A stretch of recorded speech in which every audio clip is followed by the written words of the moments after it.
claves de la carta numerológica. Revelar tus talentos ocultos y propósito de vida. Entender tus desafíos y cómo superarlos. Guiarte para tomar decisiones alineadas con tu esencia. Ideal para amantes del crecimiento personal, la espiritualidad y valientes para transformarse a sí mismos. Te llevas toda la información específica en un PDF más tu ficha numerológica para que puedas recordar, utilizar y seguir avanzando en tu desarrollo personal. Carta numerológica de la mano de Lili Soto, terapeuta holística numeróloga. Reserva tu entrega al más 549-2262 243055. Instagram Lili_Sot9.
Hola, muy pero muy buenos días, queridísima audiencia. Aquí está el equipo Holotren, este programa radial que va todos los sábados de 9 a 10 de la mañana en la FM 93.5, la radio de la gente, desde nuestra querida ciudad de Necochea, provincia de Buenos Aires, República Argentina, con nuestra querida operadora, técnica y musicalizadora Mari Rey en los controles, y bueno, nuestro equipo, quien les habla, Susana y Rosy, y bueno, nuestras queridas compañeras y amigas Lili Soto y Nancy Christensen. ¿Cómo están, queridas?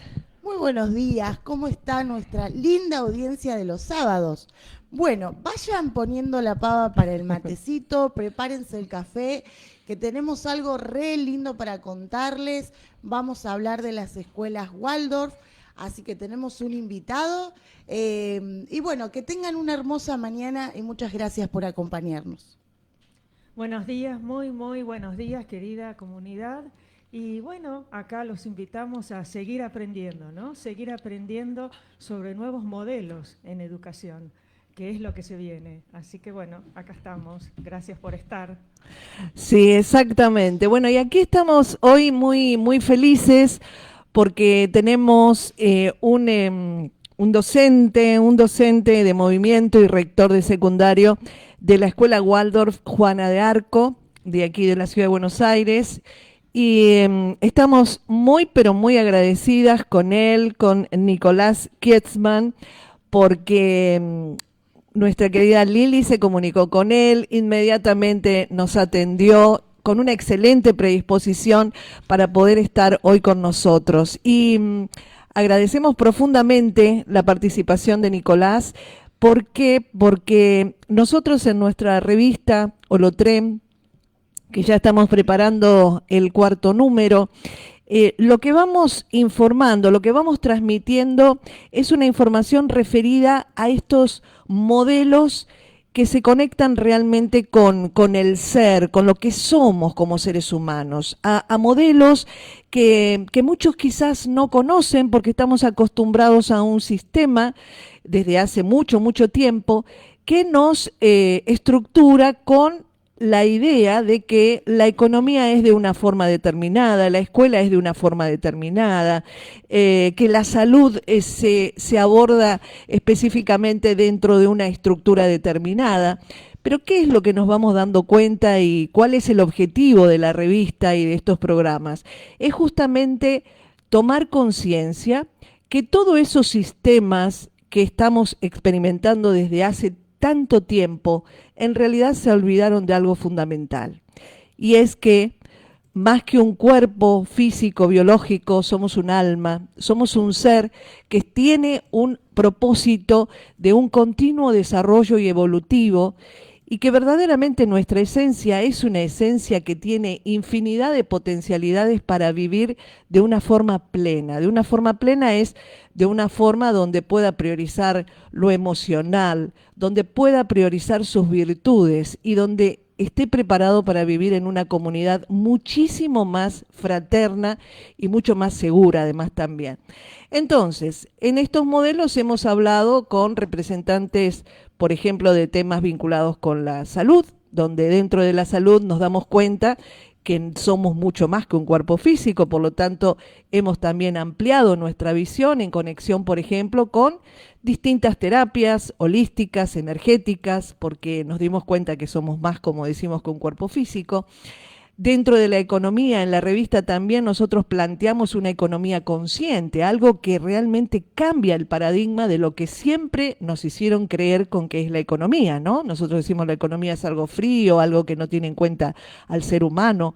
Bueno, la visión de esta economía consciente, donde ya hay muchos contadores y donde ya hay muchos especialistas y profesionales en esta materia, están activando un concepto totalmente diferente de lo que es la economía, porque la economía en definitiva no puede dejar de lado que lo fundamental somos los seres humanos, ¿no? Y dentro de la educación hay distintos modelos que también priorizan el desarrollo humano, el desarrollo personal, la creatividad, la imaginación. Entonces uno dice, ok, ¿dónde están estas escuelas? ¿Qué es lo que en definitiva hacen diferente al sistema convencional? Y vamos entonces con esta escuela Waldorf y antes de ingresar de lleno con nuestro querido Nicolás, yo voy a transmitir algo que investigué y por supuesto lo tenemos a Nicolás para que nos diga, ok, lo que has investigado es correcto o no.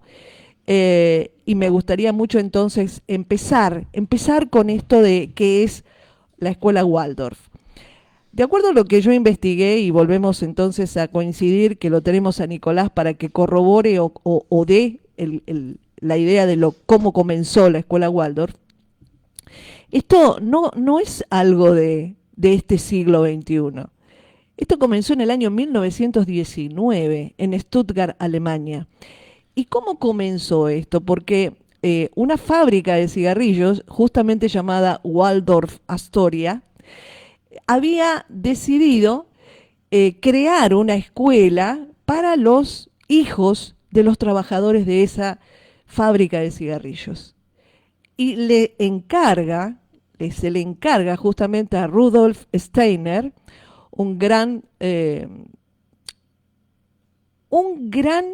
hombre vinculado con la antroposofía y además también con todo lo que es la pedagogía, crear un sistema educativo para educar a estos niños. Y es entonces Rudolf Steiner que a través de su profunda conexión con mucha información vinculada al desarrollo personal, se da cuenta que para crear un sistema lo que había que contemplar justamente es el desarrollo evolutivo del ser humano. El desarrollo evolutivo desarrollando las capacidades creativas, imaginativas, la conexión con la naturaleza. Y él tenía muy en cuenta los septenios, porque él decía que el desarrollo, digamos, va teniendo transformaciones cada 7 años, ¿no? Así que, basado en esta escuela, digamos, en esta primera creación de lo que es un estilo Waldorf, luego esto comienza a replicarse y podemos decir que hay hoy en el mundo muchas escuelas Waldorf, inclusive en la Argentina. Pero sin seguir profundizando, porque obviamente tenemos a un integrante de la escuela Waldorf, Juana de Arco, te damos nuevamente la bienvenida, Nicolás, y te preguntamos justamente esta parte, ¿no? Esta parte histórica. ¿Cuál es tu labor, por supuesto, además de docente ahí en la escuela Waldorf? Y por supuesto vamos a tener preguntas de nuestras compañeras y amigas que además son docentes, así que seguramente van a preguntarte muchas cosas referidas a todo lo que es la currícula docente. Así que adelante, bienvenido nuevamente y gracias infinitas por estar con nosotros. Bueno, ¿qué tal? Buenos días. Muchas gracias por la invitación, Susan y Lili, Nancy. Sí, todo lo que contaste es realmente así. Steiner venía ya investigando hace un tiempito, él desarrolla la antroposofía, que es esta mirada del ser humano desde el punto de vista en el cual entendemos que no solamente hay cuerpo, sino que también hay alma y hay espíritu. Entonces, a partir de estas ideas, Emil Moll, que es el dueño de la fábrica, le pide poder desarrollar también la parte pedagógica. Esta persona trabajaba con Rudolf Steiner ya hace unos años, y entonces, bueno, en el año 1919 comienza la primera escuela Waldorf ahí en Stuttgart, como bien dijiste, en Alemania, y algunas cuestiones que son importantes como nombrar de este primer momento es que el contexto en el cual se desarrolla esta primera escuela es finalizando la Primera Guerra Mundial. Eso es una de las cosas importantes. Y ya venían con otra idea distinta de lo que es la escuela, en el cual trataron como de correrse un poquito de lo que tenía que ser y empezar a mirar otras cuestiones. Entonces fue una de las primeras escuelas en el mundo en el cual, por ejemplo, integró mujeres y varones en el mismo aula. Hoy parece una locura pensar que eso no era así, pero hace 100 años atrás no era tan así. Y entonces él decía que era importantísimo que mujeres y varones convivan en el mismo espacio en la educación para poder aportar las cualidades que tenía cada uno y trabajar en conjunto. Y otra cosa interesante también como escuela es que él consideraba que no es posible en educación si no hay una colaboración conjunta entre docentes y familias, ¿no? Y esa es otra característica de las escuelas Waldorf. Bueno, pregunto entonces, muy bienvenido Nicolás, muchísimas gracias por respondernos y estar con nosotros hoy acá. La verdad que estés es muy importante porque, como decía Susi, no se sabe mucho de esto, por más que tenga 100 años y hace muchísimo tiempo que esté, la verdad que para muchas personas puede estar resultando hoy bastante nueva esta información. Así que yo quería que nos puedas comentar cómo adaptan concretamente el currículum y las actividades que ustedes hacen diariamente para poder alinearse con estos 3 septenios. Bueno, que nos puedas explicar en qué consiste cada uno de ellos y especialmente en aspectos que tienen que ver con el desarrollo, con la memoria, con la creatividad, con el pensamiento crítico de niños y adolescentes. Bien, sí, es así. La escuela Waldorf toma, o sea, nosotros trabajamos principalmente con los 3 primeros septenios de la biografía del ser humano, de 0 a 7, de 7 a 14 y de 14 a 21, y esto coincide un poco con cómo está propuesta la escuela en general, es decir, de 0 a 7 años es el jardín de infantes. Lo que sucede ahí, si uno respeta el desarrollo del ser humano, en principio esos primeros 7 años son los años donde más crece el cuerpo, ¿no? Donde los niños crecen exponencialmente. Entonces hay unas fuerzas que son las fuerzas de la vitalidad que están ocupadas en el desarrollo del cuerpo. Y entonces esas son las mismas fuerzas que un poquito después, a los 7 años en adelante, van a ser las fuerzas de la memoria y del poder recordar. Entonces lo que tratamos de hacer en los jardines de las escuelas Waldorf es no intelectualizar antes de tiempo, es decir, que no usar esas fuerzas vitales a partir de intelectualizar precozmente. Y entonces lo que sucede en este primer septenio es que tenemos salas integradas en las cuales los niños aprenden, los más chiquitos de los más grandes, donde uno de los conceptos más importantes es que el niño de 0 a 7 años aprende por imitación. Entonces, es importantísimo que las maestras en el aula o en la sala de jardín sean personas que realmente sean dignas de imitar, no solamente en lo que hacen, sino también en lo que sienten, en lo que piensan. Y entonces lo que se propone en la sala de jardín es que los niños entran a las salas, la maestra está quizás pintando o amasando el pan o haciendo alguna actividad o tejiendo. Entonces los niños llegan y se ponen a trabajar con ellas, a hacer lo que van haciendo. Tienen mucho espacio de juego, mucho espacio también de...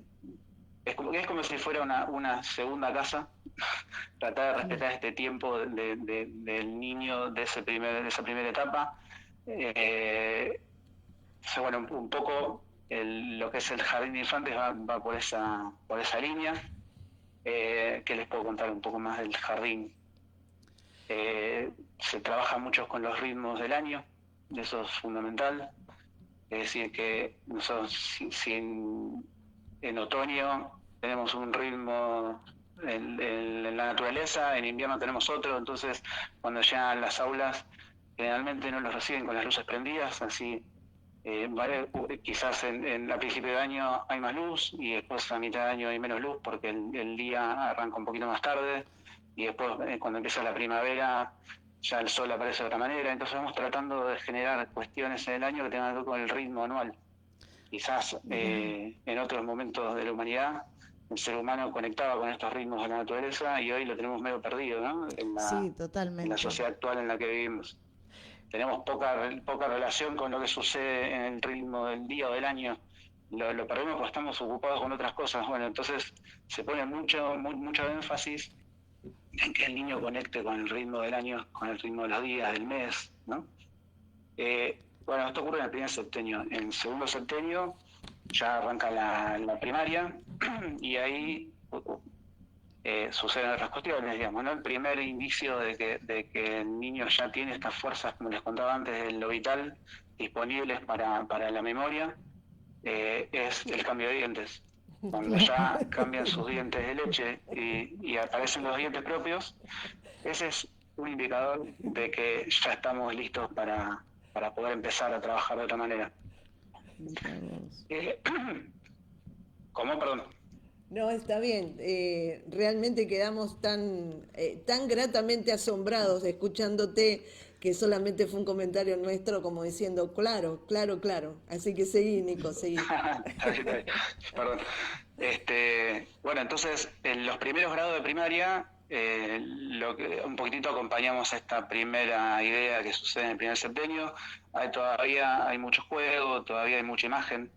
Por ejemplo, cuando empiezan a aparecer las letras, los maestros, las maestras presentan cada letra con un cuento y entonces se dibujan los pizarrones, dibujan algo que tenga que ver con esta historia que están trayendo y las letras aparecen en esta imagen que está ahí, entonces los niños van viendo a ver dónde aparece, quizás dibujan una montaña y en esa montaña aparece la M, ¿no? Entonces van descubriendo junto con estas imágenes las letras del abecedario. En matemática quizás aprenden con la historia de unos gnomos que entonces se le caen las bellotas, si se le caen quizás ese gnomo justo es el que resta y otro se queda junto es el que suma. Bueno, entonces a partir de las imágenes empiezan a como aprender los contenidos. Sobre todo los primeros grados todavía se respeta un poquito más esta idea del primer septenio. Ya a partir del cuarto grado en nuestras escuelas consideramos que ese es un momento importantísimo en el desarrollo del niño. Generalmente en la psicología tradicional, o cuando estudiamos, yo cuando estudié lo estudié así también, pareciera que después de los 5 o 6 años, lo llaman el periodo latente, como que mucho no sucede ahí y después pasamos a la adolescencia. Por lo menos yo lo vi así cuando estudié. Y nosotros en las escuelas Waldorf entendemos que a los 9, 10 años sucede un hecho que es importantísimo, que tiene que ver con una primer toma de conciencia de que ya dejo de ser parte, o sea, no dejo de ser parte, pero ya no dependo tanto de mi mamá y mi papá, y empiezan los primeros sentimientos de soledad. Nosotros llamamos el Rubicón en ese momento, que hace referencia a a la historia de Julio César cuando tuvo que decidir cruzar el río Rubicón, parir la batalla. Y entonces es un momento clave en el desarrollo del niño, donde tiene una conciencia de su individualidad, una primer conciencia de su individualidad un poco más presente. Y entonces es una gran decisión que tienen que tener en este momento, que es, si cruzo el río, ya empieza a dejar de a poco la infancia y empieza a aparecer otra cosa. Y entonces en ese momento aparecen los primeros sentimientos de soledad, quizás los miedos, empiezan los miedos un poquito a entender que la muerte existe también y que papá y mamá en algún momento no van a estar. Entonces nosotros acompañamos ese momento desde las escuelas con diferentes actividades.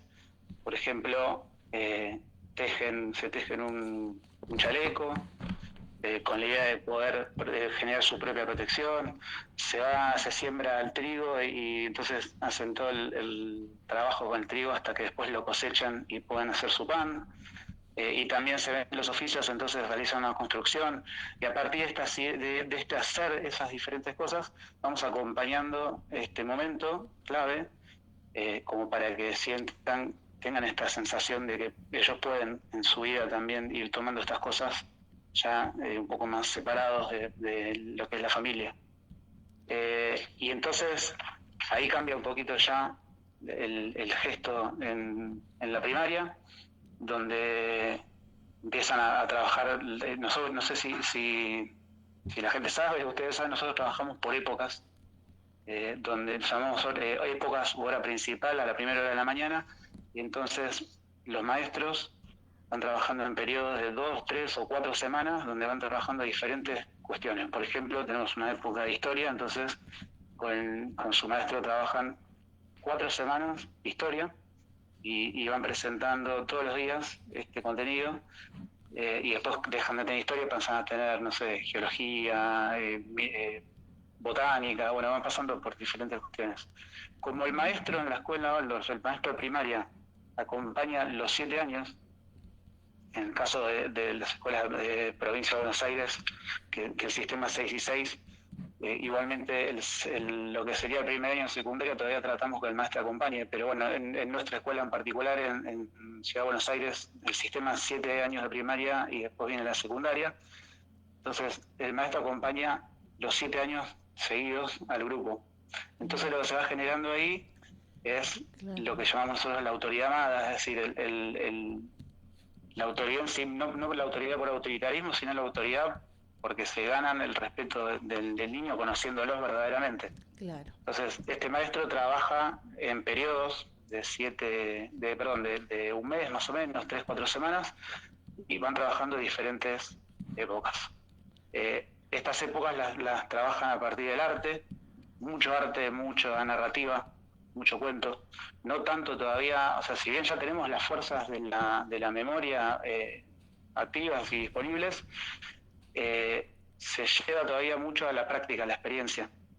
Entonces, por ejemplo, trabajamos en 5º grado de Grecia, y entonces desde el movimiento trabajan en lo que era el pentateuco griego, en arte trabajan con las guardas y dibujan cuestiones del bien de los griegos, y quizás la maestra hace una narrativa que dura estas 3 semanas en las cuales no sé, aparece una historia de 2 jóvenes que se encuentran en las Olimpiadas griegas, y entonces a partir de la historia se va transmitiendo cómo era un joven en Atenas, cómo era en Esparta. Claro, ¿no? tienen una características tenía cada relación ciudad. integral, total de los contenidos, digamos. No es que enseñan aislado.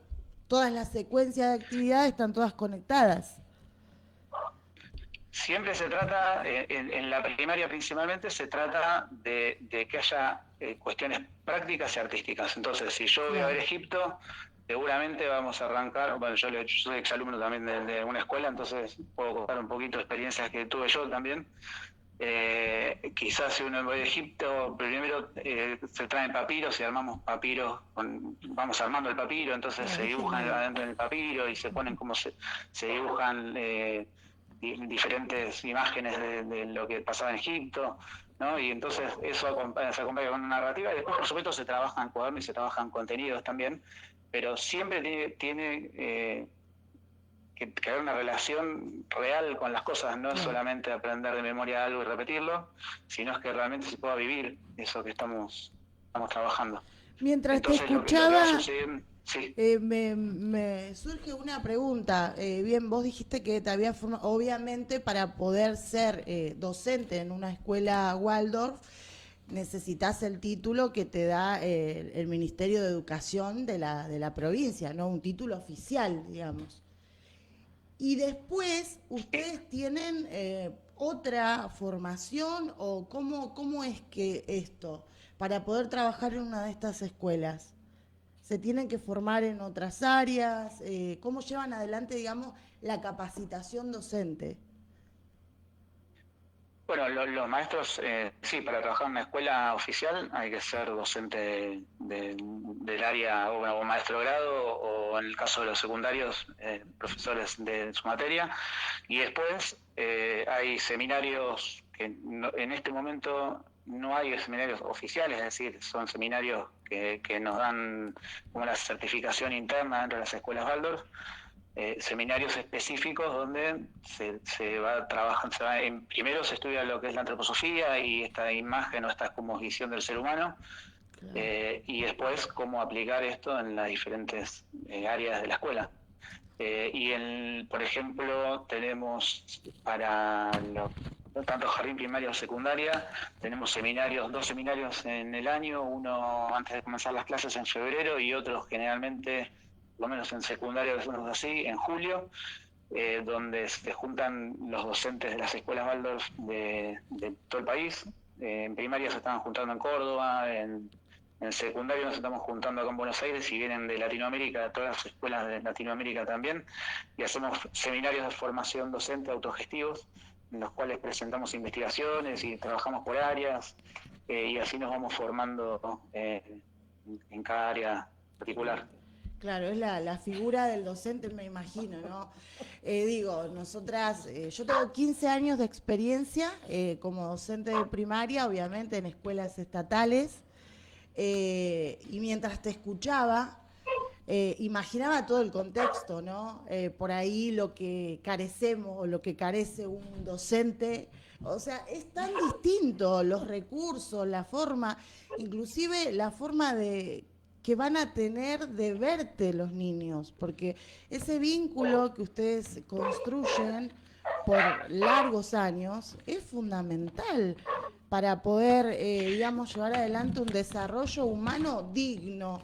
¿Qué es esto? Tener en cuenta todas las dimensiones del ser. Y es totalmente holístico, digamos, es una educación holística, por lo que te estoy escuchando también. ¿Y cómo se llevan con esto del financiamiento, de las leyes provinciales, nacionales de educación? ¿Cómo es toda esa organización? Mira, nosotros, o sea, la mayoría de las escuelas tanto de Cava como de Provincia de Buenos Aires, que entiendo yo que todas, son todas escuelas oficiales con reconocimiento del Ministerio de Educación. Quizás en Córdoba tenemos unas escuelas que no son oficiales y que los niños que van ahí después rinden el examen en el Ministerio, entonces esas tienen otro sistema quizás un poco más libre en el sentido de la currícula. Pero todas las escuelas Waldorf respetan el diseño curricular jurisdiccional, es decir, que nosotros tomamos lo que propone el Ministerio y después lo que hacemos es como resignificar, o decir, cómo presentamos los contenidos, ¿no? Cómo presento yo en un secundario un contenido, cómo presento en la primaria, va a cambiar respecto a esta idea del ser humano que tenemos. Pero sí es cierto que los diseños curriculares se respetan. Hay algunos contenidos que nosotros consideramos importantes para ciertos momentos del desarrollo del joven o del estudiante, y entonces, bueno, algunos proyectos los ponemos en algunos momentos importantes, pero siempre en vista, es parte de un lineamiento mundial de tratar de que las escuelas, más allá de esta mirada quizás un poco más integradora, bueno, somos parte del mundo también, y entonces Claro. los estudiantes son parte de un... quizás que cambian, por ejemplo, desde la vida de la escuela, ¿no? La mirada de lo económico es una mirada distinta. En nuestra escuela en particular, nosotros no tenemos tan desarrollado lo económico como te voy a contar ahora, sino tenemos una comisión que trabaja un poco con proyectos para que las familias que quizás no puedan llegar al aporte para que la escuela se pueda sostener, pero en general un poco la propuesta es que la escuela la sostenemos con los aportes de las familias que van a la escuela y los docentes aportan su trabajo, digamos, para que esto pueda funcionar. Y en algunas escuelas se trabaja mucho, por ejemplo, con qué es lo que cada uno, no sé, cuál es el esfuerzo que yo puedo hacer fraterno, económico, para poder sostener la escuela. Entonces se hace un aporte sugerido y se va trabajando sobre eso. Bueno, ¿cuánto puedo poner un poco más para que otro que puedo poner menos pueda también ir a la escuela? Bueno. Y ese es un trabajo enorme porque de golpe es trabajar con cada familia en particular a ver cuánto puedo, ¿no? Claro, Entonces, y aparte... de esa mirada económica de lo fraterno, Sí.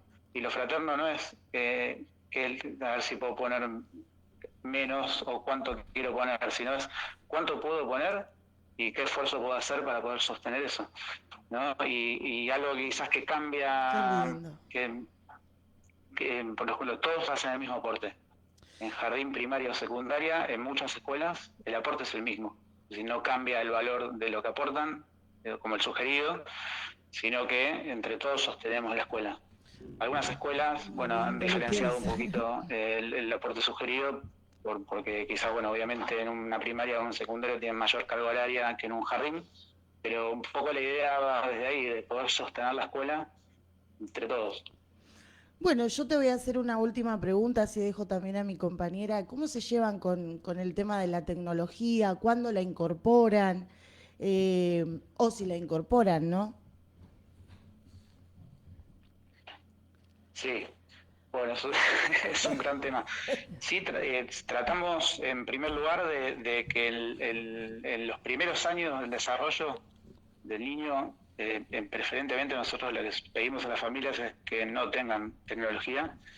En su momento, hace muchos años, era bueno la tele, hoy ya no se excede eso porque un celular tiene todos los dispositivos Sí, juntos. Entonces, sí tratamos de que haya mucho encuentro con lo real, no tanto con lo virtual. Y en perfecto. la medida que se pueda, tratar de estirarlo lo más que se pueda, ¿no? Y la neurociencia nos trae, no hace falta irnos solamente a la parte más espiritual o una mirada un poco más holística, sino que la misma neurociencia demuestra hoy que cuanto más postergamos el contacto con lo virtual, mejor es para el desarrollo del ser humano, ¿no? Que está desarrollando todavía todo el cerebro, las neuronas. Entonces, en la medida de lo posible, tratamos de que esto no ocurra hasta pasada la primaria, eso sería el ideal, ¿no? Aparte, hoy estamos viendo, yo que me dedico más, que estoy en la parte de secundaria, estamos viendo en los jóvenes adolescentes los efectos ya de una generación que nació con un celular en la mano, ¿no? Entonces, Sí.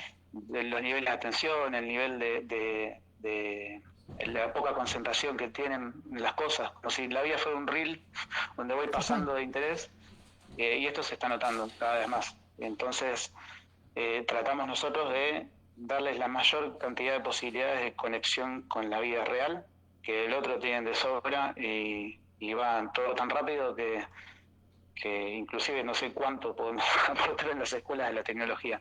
Sí es cierto que en la medida que son más grandes, por ejemplo, nosotros incorporamos la tecnología recién a partir del cuarto año de secundaria. Lo tecnológico es decir, bueno, presentar, aprender en la computadora a utilizar estos archivos, a hacer un PowerPoint, a moverte con algunas cuestiones más, no sé, aplicaciones. Pero recién, antes de eso tratamos de que no. Y esto no quiere decir que los estudiantes de la escuela Waldorf que viven en el mundo real no tengan acceso a eso, pero en la escuela tratamos de que haya lo menos posible. Bien, hola Nicolás, acá Nancy te saluda. Bueno, gracias por esta entrevista.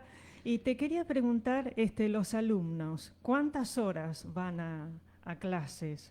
¿Cuál es su carga horaria? tal? ¿Cómo estás? Sí. ¿Qué tal? En el jardín de infantes van una jornada simple, es decir, de 8 a 12 y media más o menos. Ese es el tiempo que tratamos que ya. Hoy está la necesidad a veces de las familias de un poco más, pero nosotros tratamos de sostener que para los primeros años la carga horaria sea esa. Y después en la primaria, en general, bueno, la jornada de la mañana y algunos días tienen a la tarde, a las 3 de la tarde, algunos contraturnos, talleres, y en secundario un poco lo mismo, es decir, tienen contraturnos, pero no es que tienen una jornada entera, extendida, de doble jornada completa, porque un poco lo que entendemos también es que está bueno que tengan posibilidades de hacer cosas afuera, ¿no? Que tengan tiempo para hacer las actividades y también, un poco hablando de la carga horaria y de la educación, tratamos de que las tareas que tengan sean lo menor posible, es decir, que no se lleven mucha tarea a su casa, porque en realidad el lugar para estudiar es en la escuela y que cuando salen de la escuela puedan también como desconectar un poco y dedicarse a jugar, ¿no? Y hacer, o los jóvenes a tener vínculos sociales con otros jóvenes. Entonces no decimos que no hay tarea, pero sí que hay menos que quizás lo que se conoce habitualmente. Bien. Bueno, vos sos rector de una escuela secundaria, ¿es así? Sí, es así, Sí. es así. ¿Cuántos años tiene la escuela? Te quería preguntar, ¿dónde estás vos? Nuestra escuela tiene 30 años. Fue la primera escuela que se puso en Cava, como un gran desafío, ¿no? Porque la mayoría de las escuelas Waldorf en general tienden a estar más en las afueras, porque hay más posibilidades de contacto con la naturaleza, más espacio. Y en el año 95 en la escuela una persona, se llama Irene Scalan, vendió su casa y dijo, voy a poner una escuela en Capital porque es el gran desafío que tenemos para poder traer todas estas cuestiones, ¿no? Del contacto con los ritmos del año, con la naturaleza, con cómo podemos trabajar con los niños y las niñas de Capital, que tienen menos experiencia en este estilo. Entonces, nosotros ya cumplimos 30 años, el jardín tiene 30 años, la primaria 25 más o menos, y nuestro secundario abrió en el año 2015, es un secundario joven, tenemos 10 años recién de secundario, pero bueno, ya tenemos los 3 niveles educativos. Bien, y cuando terminan el secundario, o cómo se los va preparando mientras están en el secundario los alumnos para ingresar a la universidad. Bien, bueno, dos de los objetivos que tenemos nosotros, que en realidad nosotros vemos la escolaridad como, quizás podemos decir, de 12 años, ¿no? Desde el primer grado hasta el 12º o hasta quinto año. Pero uno de los objetivos puntuales de la pedagogía Waldorf es que cuando se egresan de la escuela tengan la capacidad de autoeducarse, ¿no? Y que sea realmente por iniciativa propia, por más que sea redundante decir eso, pero tengan ganas de la autoeducación. Entonces, en primer lugar no los matamos con cosas, es decir, mientras están en la escuela el estudio es bastante armónico, porque si nosotros los quemamos antes de tiempo, cuando llega el momento de ir a la facultad ya no tienen más ganas de nada. Entonces pasa al revés, ¿no? Pasa que en la medida que van pasando los años le vamos pidiendo un poquito más, y cuando salen al mundo tienen ganas de investigar, de estudiar, de poder ver qué es lo que quieren hacer. Y otro de los contenidos o de los objetivos principales que tenemos en el tercer septenio es el desarrollo del juicio individual. Esto implica ir pasando, es como una gran investigación en nuestra secundaria, donde en los primeros años quizás es observar un fenómeno, describirlo, ver qué impresión tengo de ese fenómeno, y de a poquito vamos pasando, quizás en un tercer año ya abordamos este desarrollo de este juicio desde, ¿qué leyes hay atrás de ese fenómeno que estoy observando? ¿Qué es lo que hacen que esto sea así, no? Jugar un poco a investigar y a ser historiadores, geólogos, ¿no? ¿Cómo era esta cultura? Investigarla y poder descubrir estos contenidos. No solamente que el docente venga a dar su clase y explique qué es lo que queremos que nos repitan, sino poder investigar en conjunto, muchos trabajos interdisciplinarios, proyectos. Y en la medida que va pasando los años, llegan quizás un cuarto año, nosotros llamamos a este momento el desarrollo del juicio de relación o juicio anímico. Entonces es ponerse quizás en el lugar de, no sé, ¿por qué Julio César tomó tal decisión para ir a una batalla y no tomó tal otra? ¿Por qué tal artista, y ponerte en el lugar del artista, cuando pintó este cuadro, dónde estaba sentado, qué es lo que vio, qué le pasó? Y después cuando llegan a quinto año, ahora sí, apelamos a lo que es el juicio individual, y uno de los proyectos más lindos que tenemos es un trabajo de investigación que dura un año, un trabajo que llamamos trabajo anual de investigación, que arranca al final de cuarto año y que desarrollando cada joven elige un tema y lo investiga desde el punto de vista, del paradigma que quiere y lo encara desde donde quiere. Le pedimos que tenga una experiencia práctica importante y que pueda poner en juego esto que está investigando. Y al final de quinto año presentan sus investigaciones en forma escrita y también en unas presentaciones públicas que hay en la escuela, donde quien quiere venir a ver sus presentaciones y a qué conclusiones, reflexiones llegaron. Y eso es una de las cosas interesantes para antes de la facultad, ¿no? Porque primero hacer un trabajo de investigación profundo y después también tiene que ver un poco con los intereses personales. Es decir, es un primer acercamiento a, bueno, ¿qué me interesan y qué preguntas tengo yo antes de salir realmente al mundo? Eso es una de las cosas muy lindas. Y hay mucho trabajo en conjunto entre los jóvenes. Entonces, cuando llegan a la facultad, en realidad están acostumbrados a trabajar en grupos, están acostumbrados a que investigar, en la investigación está validado el error, es decir, yo no me puedo equivocar. No necesita siempre ser todo correcto, sino que parte de investigar puede ser equivocarme. Y entonces nosotros tratamos siempre de destacar lo positivo, lo que sí hay, y no tanto marcar error. Entonces cuando llegan a la facultad, uno se encuentra con un exalumno de una escuela de Waldorf, en general son jóvenes un poco más que se animan a cuestionar las cosas, no cuestionar desde la crítica, sino de poder reflexionar sobre esas cosas que están viendo, de animarse a opinar, de quizás no tan académicamente, pero sí desde su propio, digamos, de confiar en sí mismos y poder aportar. Eso es un poco el trabajo previo a la facultad. Bien, bien. Y te quería hacer otra pregunta. Yo fui docente de educación especial, hace 4 años que me jubilé, te cuento. Y te quería preguntar cómo se atienden las necesidades individuales de los alumnos, ¿no? Sí. Bueno, en la escuela nosotros tenemos por sala, grado, año, generalmente hay por lo menos 2 o 3 integraciones. Eso es lo que entendemos nosotros que es un número que podemos cumplir en el sentido de poder aportar realmente a todos lo que necesitan. Pero más allá de esa mirada, en primer lugar, cada joven tiene una trayectoria individual y un desarrollo individual, y un poco tratamos de ver eso, ¿no? Decir, bueno, ¿qué tiene cada uno? ¿Dónde está cada uno? ¿A dónde llegó cada joven? Tener en cuenta que a veces tenemos jóvenes que vienen con dislexia y dicen, yo soy disléxico. No, vos te llamás tal, sos así, tenés todo esto hermoso en vos y además tenés dislexia, ¿no? Por ejemplo.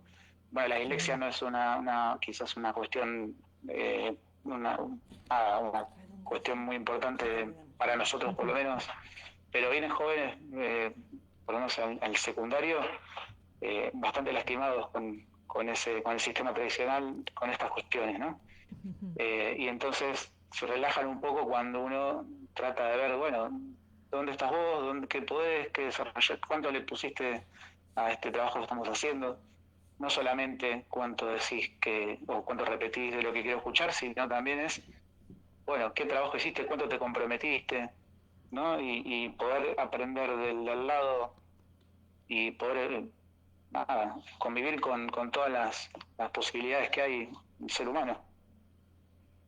Bien, bien. ¿Tenés otra más? Y la última pregunta, ¿cuáles serían las ventajas de una escuela Waldorf frente a una escuela de educación convencional? ¿Cuáles serían las ventajas para vos? Sí, Yo creo que, o sea, no creo que haya un sistema perfecto. Además, los sistemas los llevan adelante los seres humanos, que también nos equivocamos. Claro. Entonces, sí creo que yo estoy convencido que este sistema es uno de los más hermosos que tenemos hoy disponibles para llevar adelante la educación y para acompañar el desarrollo de cualquier estudiante. Pero también es cierto que hay jóvenes que quizás necesitan sistemas un poco más rígidos o donde se les exija de otro lugar. Pero sí creo que lo que le aporta en la pedagogía Waldorf a los estudiantes es una mirada distinta, es decir, entender que no todo es matemática y lengua, que hay jóvenes que tienen cualidades y potencialidades en otras áreas.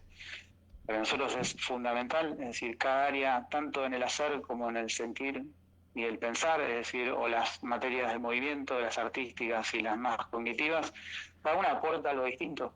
Y no se trata de que una es más que otra, sino que todas se complementan. Y a veces nos encontramos con estudiantes que tienen su potencialidad en el movimiento o en el arte o en alguna materia en particular, y no todo es matemática y lengua. Y entonces creo que aporta eso un poco, poder contemplar cada ser humano desde sus propias potencias, ¿no? Está en el desarrollo todavía. Nosotros quizás podemos ver lo que realmente trae un joven una vez que ya se egresó de la escuela. En este desarrollo que tenemos estos 3 septenios hasta los 21 años, en realidad la escuela acompaña y lo sano sería que pudiera tratar de ayudar a este niño o niña joven a poder desarrollar esto que trae antes, que es algo que trae de otro momento, de otra vida, ¿no? Y trae un impulso para el futuro también, y algo que va a traer al mundo. Entonces, ayudarlos a desarrollar eso creo que es lo más interesante de estas escuelas, ¿no? Bien, y vamos llegando al final, mi querido Nicolás. Estamos aquí realmente encantados con esta conexión contigo. Y verdaderamente creo que da para muchos programas más, porque nuestra compañera nos decía, o sea, te consultaba, ¿no? ¿Cuál es la diferencia entre una escuela y la otra? Y evidentemente lo que nosotros vamos viendo es que aquí se da una combinación justamente desde el aspecto profesional educativo, ¿no? De seres que realmente priorizan, como dicen ustedes, el desarrollo de ese ser humano, el desarrollo desde lo biológico, lo neurocientífico, desde lo emocional, ¿no? Esta grandeza que viene dentro de cada uno de nosotros y que muchas veces lamentablemente se cercena justamente. ¿Por qué? Porque la mayoría de los sistemas, o ya sea tanto a nivel educativo como en cualquier otra área, inclusive laboral, etcétera, no se prioriza lo que ustedes están justamente hablando, ¿no? Esto de la colaboración, de justamente potenciar el alma del ser humano. Por eso lo que uno observa es que aquí hay realmente elementos que se unen, ¿no? Que es una familia que por suerte también está despierta hacia todo esto tan importante que se necesita para educar un hijo, y una escuela que tiene justamente todas las herramientas para poder ayudar a esa criatura en colaboración con las familias a que se vuelvan seres, yo creo, felices. Mirá lo que te digo, ¿no? En una sociedad con tantos conflictos, una persona que realmente sabe quién es, para qué está y desarrolla su potencialidad, se transforma realmente en un ser feliz. Y de hecho, tanto, digamos, a nivel profesional y educativo, de distintos docentes, ¿no? Que muchas veces quieren hacer tantas cosas positivas para los chicos y que tienen esa sensación de frustración que muchas veces hace de que cambien la profesión, porque realmente se dan cuenta que además de un gran desgaste físico, mental y emocional, se están frustrando. Ustedes nos están dando justamente, ¿no?, un elemento fundamental de decir, se puede hacer las cosas diferentes. Y bueno, obviamente con una familia que también esté en la misma sintonía, ¿no? Pero bueno, realmente agradecidos desde el corazón. Aquí el equipo de Holotren realmente está feliz de haberte conectado, Nicolás. Y bueno, y vamos a tener seguramente, mientras vos tengas disponibilidad, nuevos encuentros. De parte mía, muchísimas felicidades y antes que se despidan nuestras compañeras y amigas, vamos también adelantando a nuestra audiencia que no se vayan, obviamente, luego de nuestro programa. Está también nuestro querido colega Walter Fidelibus con su programa Defendiendo nuestras tradiciones gauchas. Así que, mientras tanto, yo me voy yendo, te voy agradeciendo desde el corazón, querido Nicolás. Y bueno, gracias por mostrarnos todo esto que tanta gente quizás no conoce. Gracias. Bueno, muchas gracias. Gracias, Nicolás, por esta entrevista. Gracias. Y bueno, y agradecemos también a nuestra comunidad, nuestra comunidad, querida comunidad de Olotren, por estar un sábado más. Así que gracias, buen fin de... Bueno, Nicolás, también muy agradecida de que nos hayas atendido, de que nos hayas dado, la verdad, esta mirada y el trabajo enorme que están haciendo, como decía Susi, en esta sociedad que tiene tanta complejidad muchas veces en todos los sentidos.